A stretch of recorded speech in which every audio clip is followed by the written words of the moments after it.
Hello my dear friend, कैसे हैं आप। उम्मीद आप सब अच्छे होंगे। तो दोस्तों यहाँ पर आप देखिए SJVN स्टॉक जिसको मैंने सेल किया, यहाँ पर आप देख सकते हैं 14 जुलाई। ठीक है, 14 जुलाई को मैंने इसको सेल किया और इसको मैंने 1 महीने तक लगभग होल्ड किया है। यानी कि इसको मैंने बाई किया था 10:52 AM पे PM पे, यानी कि रात में मैंने इसका ऑर्डर प्लेस किया। आफ्टर मार्केट ऑर्डर मैंने इसका ऑर्डर प्लेस किया था और वो प्राइस था 6 जून को। यहाँ पर मैं डेट लिख देता हूँ ताकि जब मैं इसको टेक्निकल एनालिसिस के चार्ट पे आपको समझाऊँ तो आपको चीज़ें बड़ी आसानी से समझ में आए। सस्ते स्टॉक पार्ट 3 में आपका स्वागत है। तो डेट है यहाँ पे 6 जून। ठीक है, आफ्टर मार्केट ऑर्डर मैंने प्लेस किया था। उसके बाद यहाँ पे 14 जुलाई को मैंने इसको सेल किया। ठीक है, और प्राइस था सेलिंग यहाँ पे 152 रुपीज़, 152 रुपीज़ और 75 पैसे, और बाई किया था मैंने 129 रुपीज़ और 15 पैसे पे। अभी हम चलते हैं SJVN के स्टॉक के ऊपर। ठीक है, और वहाँ पे इस चीज़ को देखते हैं। तो यहाँ पे मैं सर्च करूँगा SJVN। ठीक है दोस्तों, तो SJVN को मैं यहाँ पे सर्च कर रहा हूँ। तो आज का अभी 3:29 यानी कि मार्केट क्लोज होने वाली है और आज का ड्रॉप आप देख सकते हैं 3% का ड्रॉप है। और इस एक वीक में अभी सिर्फ 2% का इसका प्रॉफिट बचा है, यानी कि ये प्रॉफिट काफ़ी ज़्यादा था। तो अभी प्राइस ड्रॉप हो रहा है, इसी वजह से मैंने भी इसको सेल किया। तो अभी हम इसके चार्ट को थोड़ा सा देखते हैं और समझते हैं कि हमने कितने पे बाई किया और कितने पे सेल करा, तो अभी इसका प्राइस और कितना ड्रॉप हो सकता है। मैक्सिमम केस में मैं वीकली चार्ट यूज़ करता हूँ। यहाँ पे आप वीकली देख सकते हैं, वीकली कैंडल्स को यूज़ करता हूँ और मूविंग एवरेज 100 हमेशा मेरा रहता है।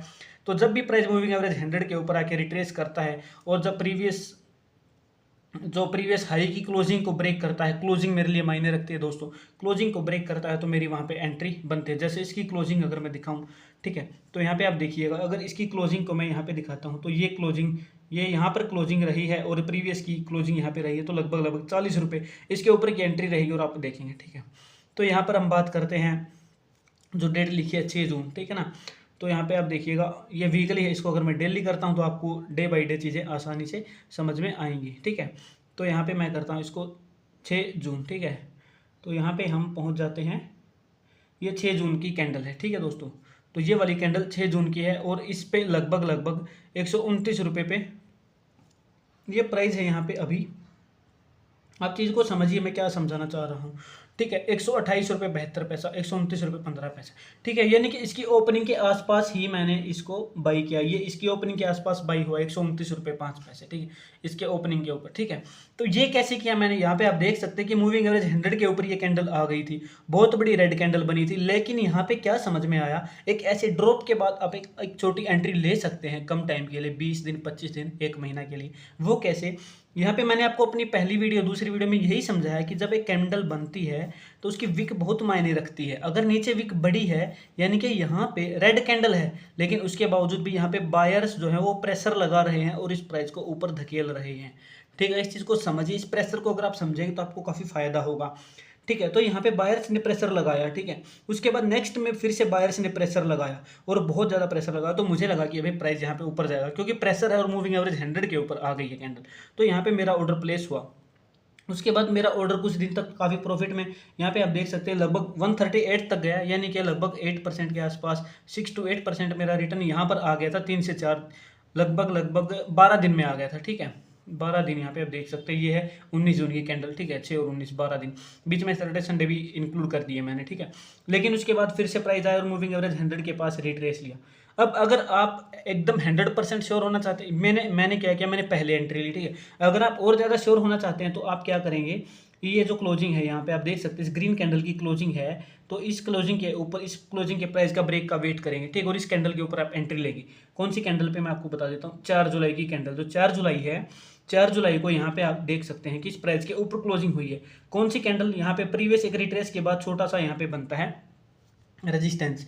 ठीक है, इस प्राइस के ऊपर। ठीक है, इस प्राइस के ऊपर क्या कर रहे हो आप, 134.99 के आप वेट कर रहे हो कि इसके ऊपर आप क्लोजिंग मिलती है, तो आप नेक्स्ट कैंडल पे अपना ओपनिंग पे ही आप प्राइस डाल दोगे 136 रुपीज़, यानी कि 136 रुपीज़ 80 पैसे पे आप अपना बाई का ऑर्डर प्लेस करोगे। ठीक है, तो ये हो जाता है। उसके बाद अगर आप देखते हैं 134 पे आपको कितना रिटर्न मिलता है, तो ठीक है, तो 134 के ऊपर आपको रिटर्न मिलता है लगभग लगभग यहाँ पे 14% का रिटर्न 11 दिन के अंदर मिलता है। ठीक है, मेरी कैंडल ज़्यादा पहले थी। ठीक है, तो अगर मैं अपने प्राइस का दिखाऊं तो मुझे यहाँ पे कितना परसेंट रिटर्न हुआ, तो हम वो भी यहाँ पे मेज़र कर लेते हैं।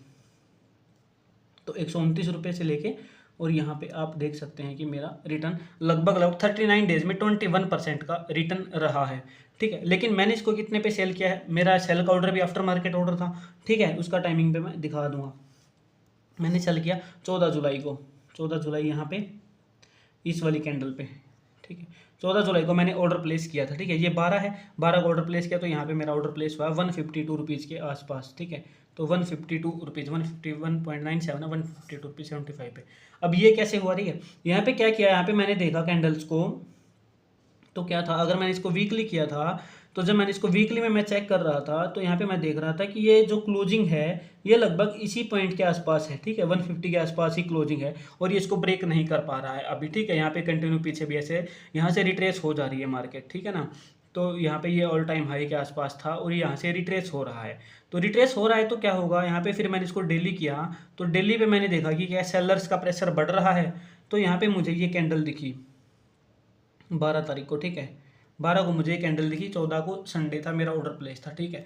तो मंडे को मार्केट ओपन हुई और मेरा ऑर्डर यहाँ पे आप देख सकते हैं, ठीक है। तो यहाँ पे जब मैंने देखा तो यहाँ पे सेलर्स का प्रेशर मुझे दिखा बहुत ज़्यादा, ठीक है ना। तो सेलर्स ने प्रेशर लगा दिया, यानी कि आने वाले टाइम पे प्राइस ड्रॉप होने वाला है। हो सकता है दोस्तों ये प्राइस इस पॉइंट से वापस उठ जाए, ठीक है, 143 से वापस ऊपर चला जाए। लेकिन अगर यहाँ से रिट्रेस होगा तो मैं यहाँ पे दोबारा अपना बाई की एंट्री बनाने की सोचूंगा। लेकिन यहाँ पे जो मेरा डिसीजन रहा वो मैं आपको बता दे रहा हूँ कि लगभग यहाँ पे इस पॉइंट से फिर प्राइस ड्रॉप देख सकते हैं कि आप कंटिन्यू 3 से 5% ड्रॉप हो चुका है, ठीक है। तो यहाँ पे 3% था और 2% प्रीवियस डे में भी रहा, ठीक है। तो इस तरीके से आप अपना अच्छा खासा प्रॉफिट, तो जो एक महीने का मेरा आप यहाँ पे देख पा रहे हैं कि लगभग 26% रिटर्न, या फिर आपको भी दिखाया मैंने 16 से 18% रिटर्न, अभी यहाँ पे 8% रह गया। तो आपकी बाई की एंट्री और आपका एग्जिट ये मायने रखता है। बहुत ऐसे स्टॉक्स हैं जहाँ पे लोगों को 1 साल में या 5 साल में वहाँ पे सिर्फ माइनस में नेगेटिव रिटर्न मिला है, -50%, और वहाँ पे कुछ लोगों ने मात्र 20 दिन में या 2 महीने में ही 80% रिटर्न निकाल लिया है। तो आपकी एंट्री मायने रखती है, जैसा कि मैंने आपको सिखाया। ऐसे ही मैं बहुत अच्छे स्टॉक्स आपके लिए लेके आता रहूँगा। एसजेविन में अभी आप होल्ड करें, अभी एंट्री ना करें।